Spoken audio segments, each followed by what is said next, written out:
If you haven't done so already, you can check out my deck profile for week 4 of the Elestrals Championship League up in the card above or link down to the description below. But with that being said though, let's get into this match against Ancient Caster. So in the die roll, I end up rolling a 2, thinking I'm going to lose this one, but Caster actually rolls a 1, so I do get to win the die roll. I choose to go first because I really want to establish counter runes and a body on board first. Have to mulligan this opening hand because unfortunately no Elestrals, and I really want one to be able to contest any Exaltairs or other threats on Caster's board. Caster having to mulligan as well, which makes me feel a lot better about having to mulligan myself, so we're both starting with the same spirits anyway. So Caster decides to keep his next hand, and I decide to also keep this one. I only have a Kindleo and only one counter rune, but I'm hoping I can just start drawing into some other stuff, and I believe the rest of my hand is also quite nice. I decide to establish this Kindleo because I won't be playing into Resting on Your Laurels. Caster does not have access to Earthquake, so he's going to have to start attacking into stuff, and I just figured it's going to be really hard for him to actually answer this Kindleo, especially with the back row. Ends up dropsing here, so I don't hate this. This is pretty much Caster taking 2 mulligans. That's more spirits used up in a deck that's already pretty expensive, so I really don't mind this. And then right off the bat, again, just playing more draw power once the video gets caught up here, ends up casting 2 spirits for a Nectar of the Gods, so really maximizing on draw power here.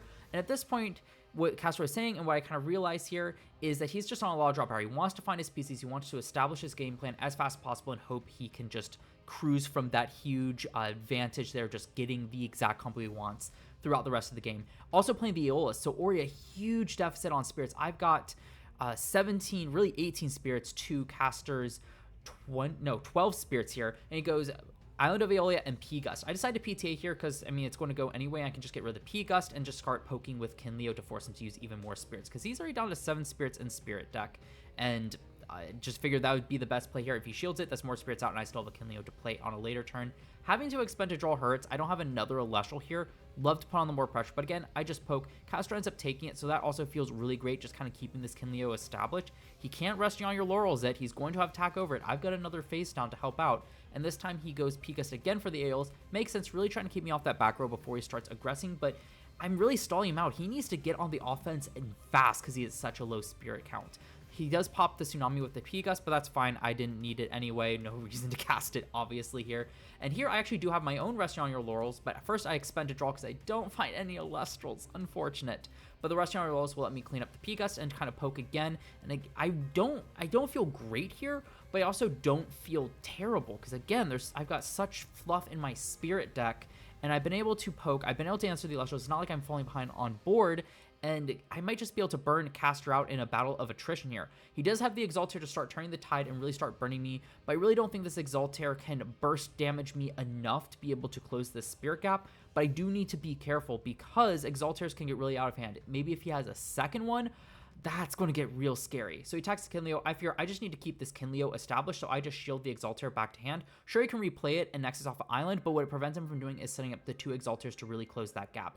I have to expend to draw again, so this Kindleo's been on the board since the very beginning. This is the little Kindleo that could.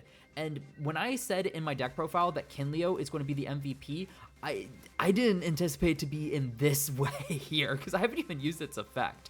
Here I do have 2 Nectar of the Gods, Ambrosias in hand. I think I was worried about getting blitzed down by Exaltairs plus Eruptions, and in hindsight, I really didn't need to be worried about it. I think I was just a little on edge here and not really thinking through that play as much as possible. It's not a bad play to make by any means, but I could have waited a turn because there's no way for him to necessarily deal with the Kindleo and then use Eruptions. He's going to have to wait a turn to be able to do that. So I didn't need to do it, but I did it anyway. Here he casts out the Sorlet and then attacks the Kindleo, but I end up Tsunami here, figuring I just need to keep this Kindleo on board. I really do. I'm able to use Kindleo's effect. It goes through, and I just kind of push for game here. Caster's only at 1 spirit. I don't think there's really much he can do. And yeah, there's not much he can do. He doesn't have access to Tsunami. That's about the only thing he could have relied on in that game. So I take game 1. So going into game 2 here, I have to mulligan again because no Elestrals.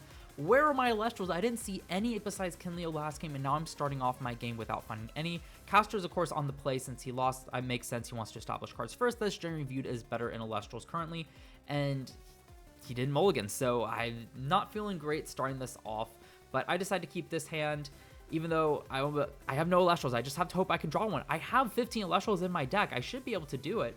And here, Caster again starting off with Nectar of the Gods into Drops of Left. Just all that draw power, trying to find his pieces, But this also makes me feel a bit better because he's, again, just using so many spirits, meaning I actually have a shot in here if I can just stall out like I did last game and kind of keep him off his stuff.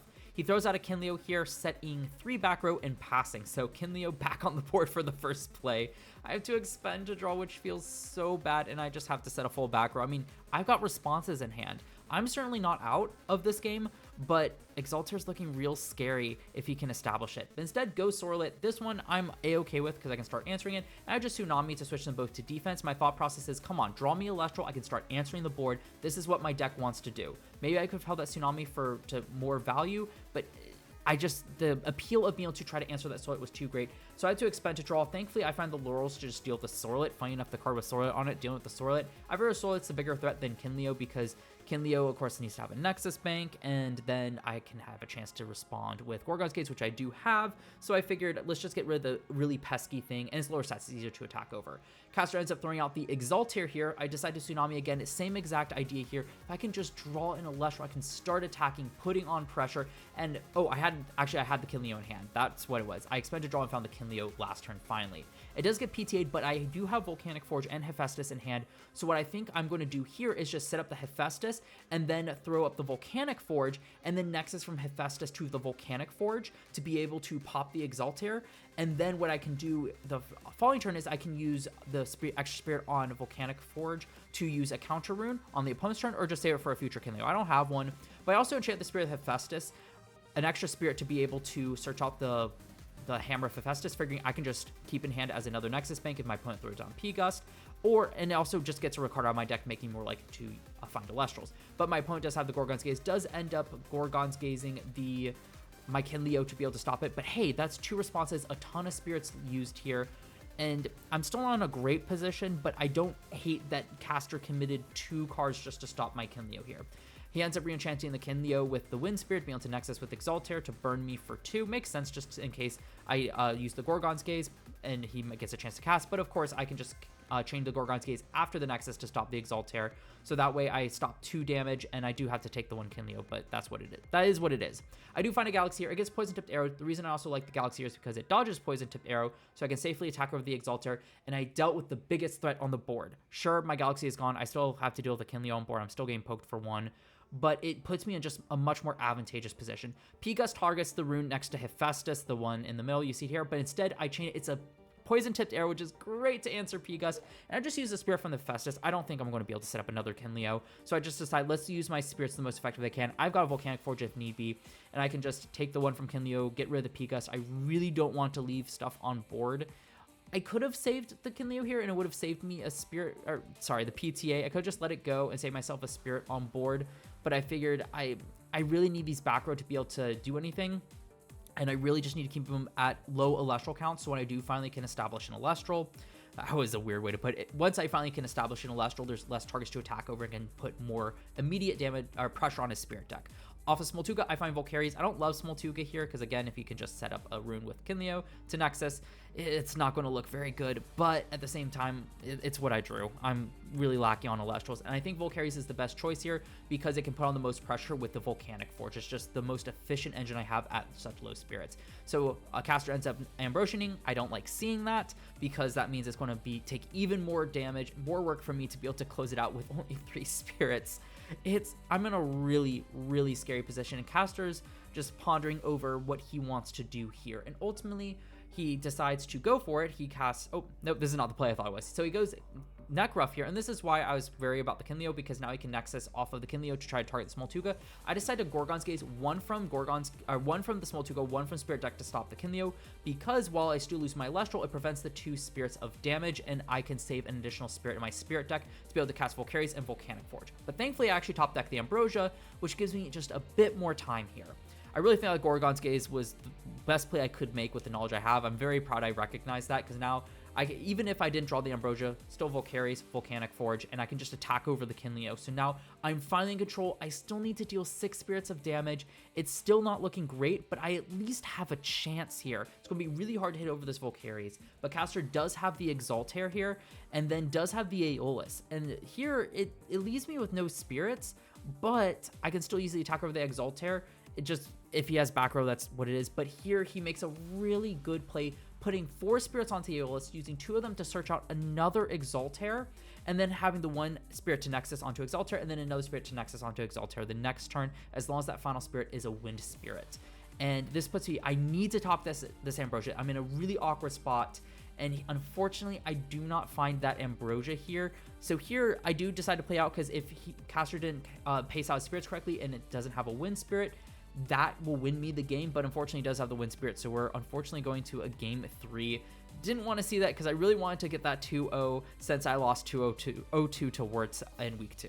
Getting into game 3 here, I'm on the play again, and this time just waiting for Cass to be ready to look at his cards, and I do find an Elestral. I actually have a pretty good starting hand here. I start with a Smoltuga. I do have a Sluggle in hand, which I pulled in from the side. I replaced, I believe, the Hammer, because it really was coming up. It just was using spirits to search it out, and I was not finding Elestral, so I decided let's get a 16th Elestral in there. So I started Smoltuga and Sluggle in hand with some back row and just general runes, which I thought was really good. I did have an Nexus Bank for Kindleo, so I decided to search it out because Kindleo has the least number of answers into Caster's deck to be able to destroy stuff like Exaltair or other bodies.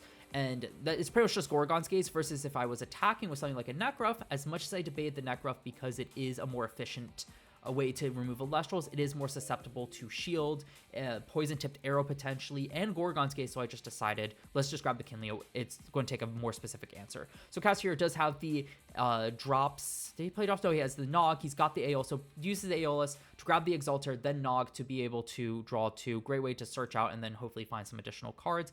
Burns me for 2 right away, but he's taken a huge spirit deficit. And as long as I can just deal with this Exaltair, I'm good. I got the Kindleo, but he has Helios' Chariot Ride. Very well played.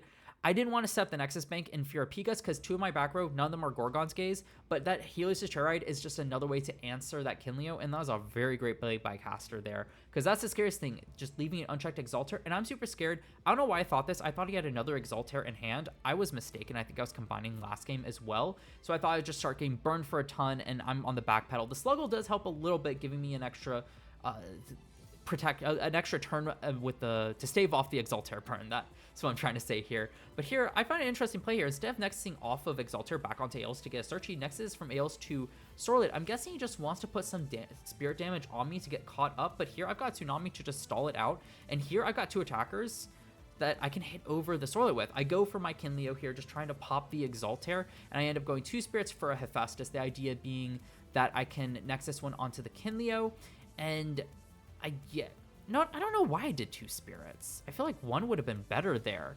I don't mind losing the Hephaestus there. Maybe I was setting up for a Volcari's play in hand, potentially. But here I run into a Gorgon's Gaze regardless, so I don't get the pop with the Kindleo. So unfortunately, I can't deal with the Exaltair, but I can at least attack over the sword with the Sluggle or the Smoltuga, which makes me feel great. Ends up casting out a Nekruff here on 5 spirits, so he's used a ton of spirits. And another one for Circle the Sky to put another spirit on Nekruff, just trying to put the pressure on me and then burn me for 2 with Exaltair. But at the same time, I'm up so many spirits. I still got 2 back row. He ends up switching from wanting to circle onto Nekruff to Exaltair just to spread the spirits out. So here I'm down to 10 spirits. He decides to attack the Smoltuga. I end up just shielding the Nekruff here. And because it's 2 spirits, it's in my favor to do that. And he hits Exaltair, and I actually have another shield here. I'm debating if I want to use it here, because part of me wants to just outright destroy the Exaltair. And you see here, I asked for the spirit count, and at this point I'm just like, I've got an Elestral in hand. Or I don't have an Elestral in. I can just re-enchant something and try to push for game. And if I can do that, that's going to be great for me. And here I do draw into the Nekruff, and that's just pretty much GG. He doesn't have any way to stave off 4 damage that wouldn't be at a spirit deficit to him. And maybe I took back a spirit from the Hephaestus. Now I'm confused about that one. Oh well, but I just attack 4, and that's pretty much GG there. So I end up taking this game just barely 2-1 against Ancient Caster. This match was super exciting, both in the match and rewatching it. Rewatching back, I don't think it was as close as it really felt just on spirit differential alone, but in the moment, especially not finding Elestrals, especially with the threat of Exaltair, I felt super pressured, and Game 3, of course, was because I thought he had 2 Exaltair, but he ended up not. Don't know where I got that idea, but at the same time, just it feels really rewarding to having been able to maneuver through all that despite having to not find an Elestral. The pressure I felt, like I was on the edge of my seat that entire time. It was an absolute blast, so I hope you all enjoyed this match. But now I want to hear from you all. What was your favorite moment from this match? Mine has to be me riding that Kindleo to victory from turn 1 in the first game there. That was just kind of crazy. Like, it never left the board. I didn't find anything else. It was just there for me. It was my companion there, just trying to get me to victory there, and it worked out. But also, another moment from this match that I think I found very interesting was all the draw power that Caster was running. Just this idea of using this deep draw to find the pieces that he wants to use to facilitate his game plan. Ultimately, obviously it didn't work out there, but I really am curious to see if Elestrals ever gets to the point where decks are explosive enough to justify that deep draw, because I think that's the real issue there, is that despite Exalter being explosive, the deck as a whole, and Elestrals in general, I just don't think is explosive enough to justify that. But I don't think we should discount that concept moving into future sets. And if you've enjoyed this video, please consider leaving a like, subscribing, and turning on the notification bell so you're notified when I do upload more content. And all my fellow ECL participants' channels will be linked down in the description below, with Caster being at the top because he was my opponent for this week. Next week, there will be no ECL content because we decided to take the week off due to the holidays, so we'll be resuming the first week of January, where I'll be facing off against Red Baron. So I'm super excited for that matchup, so make sure you stay tuned to that. But with that being said though, look forward to more content coming out real soon.